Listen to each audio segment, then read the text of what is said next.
It's strange what lingers in the mind, flashes of laughter spilling from rooms you aren't allowed in, the click of a shoe in the hallway, words cut off mid-sentence.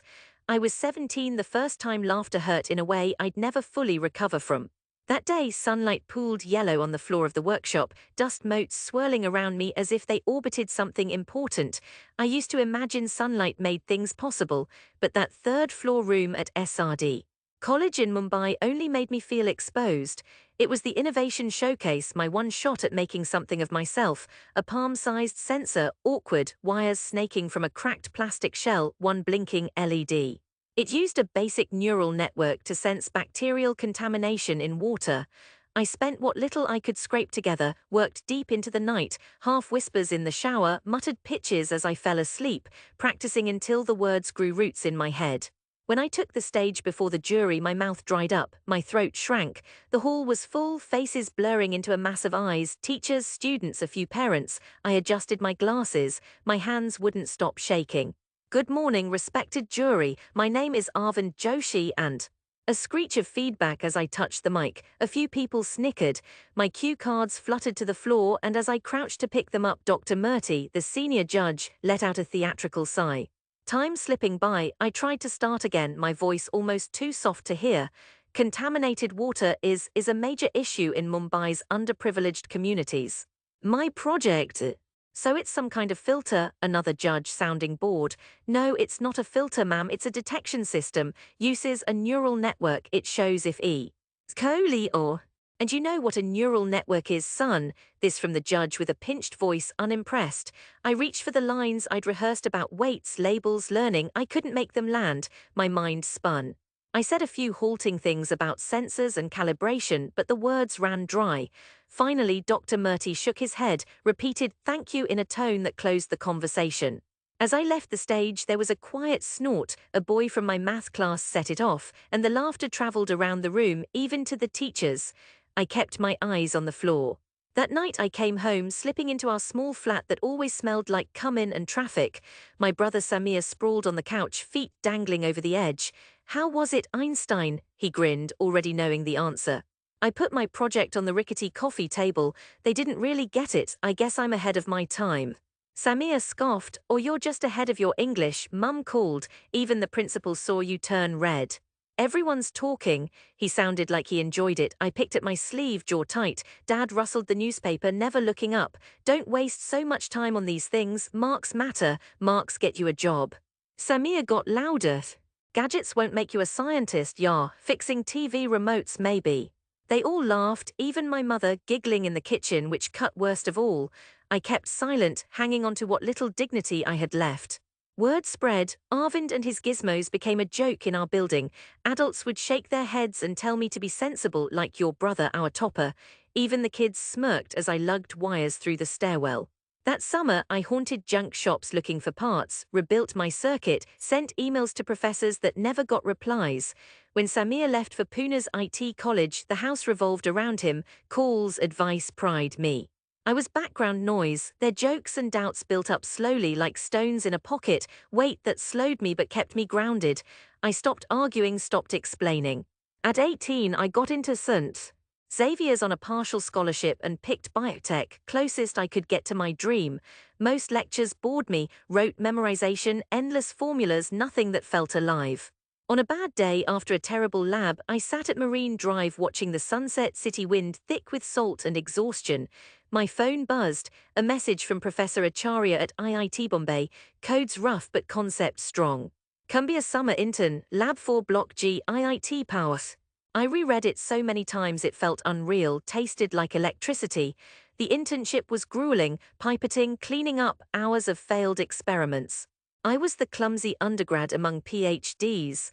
After hours, Professor Acharya let me keep refining my prototype, taught me how to make my AI deeper. He wasn't much for praise. Rejection's a better lesson than any grant, he'd say. Half a year later, in the middle of a rainy evening, the sensor worked. Green LED for tap water, red for contaminated well water. Still ugly, but now finally precise.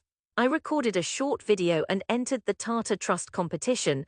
My family didn't know. I hid my efforts. Too many years of laughter made me secretive, made hope something private. Somehow I won. Second place, my name in the papers, a modest check. The article sat unnoticed at home, only mum cut it out for a folder. She still said, "Don't dream too big, Arvind, we are ordinary people. Stay safe." The background sting of doubt lingered. Samir was now a software engineer reading stock quotes at dinner. Dad dropped hints about real jobs. I kept my head down. Biotech moved fast, more grants, more research. I coded into the night on an ancient laptop. The breakthrough came in my fourth year. Professor Acharya brought me to an international conference in Singapore. At Changi Airport, for the first time, I felt free. Nobody cared about my accent or my background. At the conference, my AI sensor earned a global award. I didn't tell my family straight away. Success, when it came, was private, a matter of routine and persistence, not triumph. For 10 years, I drifted, barely more than a voice on the phone for my family, just a son who called on birthdays and festivals. Always the same question, "When will you come back, Arvind?" Always the same answer. Sometimes I wondered if success would matter to them at all. The homecoming happened a decade after that humiliating showcase. National Science Award, my name in every major Indian paper. Mumbai's water boy with a sensor that government wanted in every ward. I was invited for a demonstration at the same old college, third-floor hall, faded walls, glass facing the roaring road. Professor Acharya greeted me at the gate, older and greyer. Inside, I scanned the crowd, students, media, teachers, and spottable in the fourth row, my family. Mum in a bright sari, Samir glued to his phone, Dad stoic.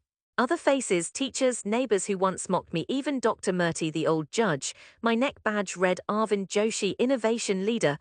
I took the mic. My hands trembled, but this time from anticipation, not fear. 10 years ago, I said, eyes searching for familiar faces, I failed completely on this stage. Today I want to show you not just something new, but the proof that failing doesn't have to be the end. I held up the sensor, sleek and black-blue LED glowing. It detects contaminated water in seconds. We have government contracts. Next year, it'll be in every ward. I immerse the sensor into tap water, blue light steady, clean. Then into a jar labeled river sample. Gold LED flashed, screen contaminated. For a heartbeat, the room was still. 30 seconds, I said. Now imagine this everywhere. A wave ran through the audience. Pencils scratched, cameras clicked, teachers leaned forward.